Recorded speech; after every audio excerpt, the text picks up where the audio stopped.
नमस्कार. अमोल्स टेस्टी रेसिपीमध्ये आपलं स्वागत आहे. आज आपण गावाकडील पद्धतीप्रमाणे अंड्याचा रस्सा कसा करायचा ते पाहूया.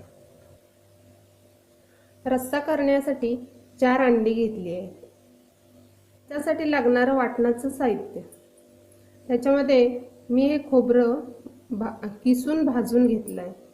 हे वजनात पाहिलं तर 70 ग्रॅम आहे.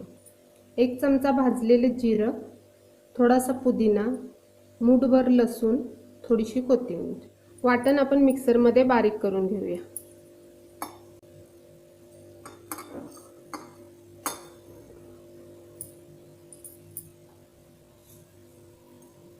थोडं बारीक झाल्यानंतर त्याच्यामध्ये आपण पुदिना, लसूण व कोथिंबीर पाणी न घालता बारीक करून घेऊया. कढई गरम झाली आहे. आपण त्याच्यामध्ये तेल घालून घेऊया. त्याच्यामध्ये बारीक कापून घेतलेला कांदा,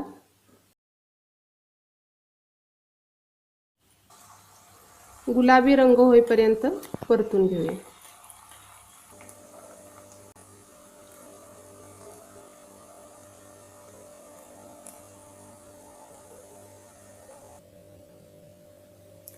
कांदा आपला गुलाबी झाला आहे.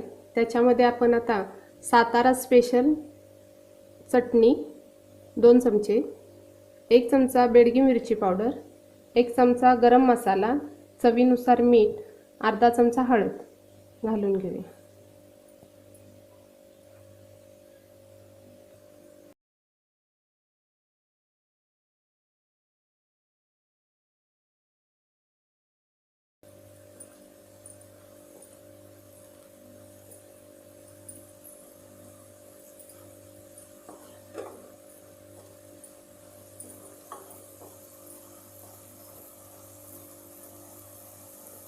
मसाला छान परतून झाला आहे. आपण आता त्याच्यामध्ये तयार केलेलं वाटण घालूया.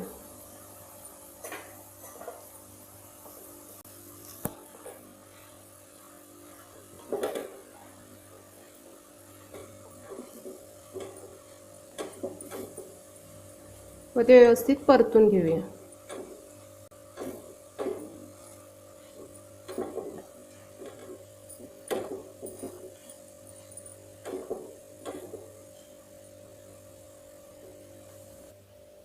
मसाला व्यवस्थित परतून झाला आहे. आपण त्याच्यामध्ये आता 2 ग्लास पाणी घालूया.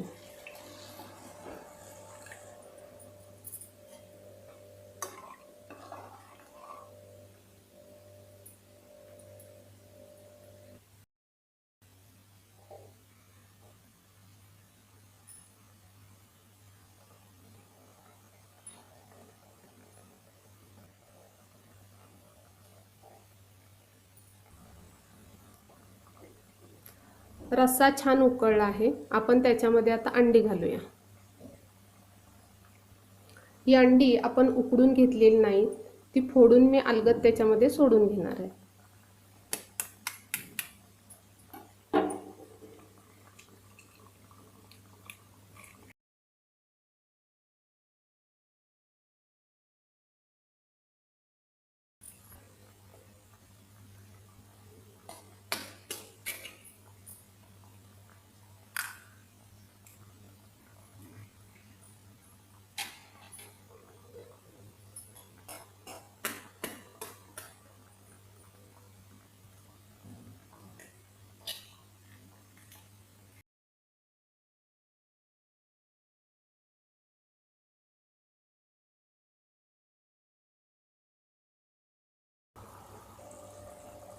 अंडी थोडी घट्ट झाली आहेत. आपण ती उलटून घेऊया.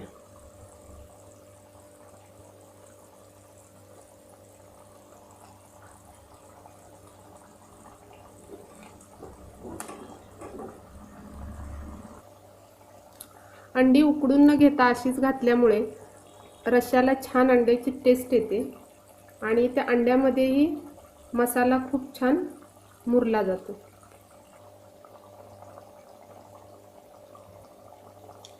अंडी व्यवस्थित शिजली आहेत.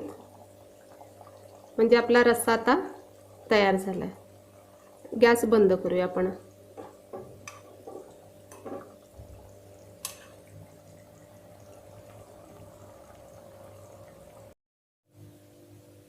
अशा प्रकारचा अंड्याचा रस्सा तुम्ही एकदा करून पहा, तुम्हाला तो नक्कीच आवडेल। तुम्हाला आवडला तर तुमच्या प्रतिक्रिया मला कमेंट्सद्वारे कळवायला विसरू नका।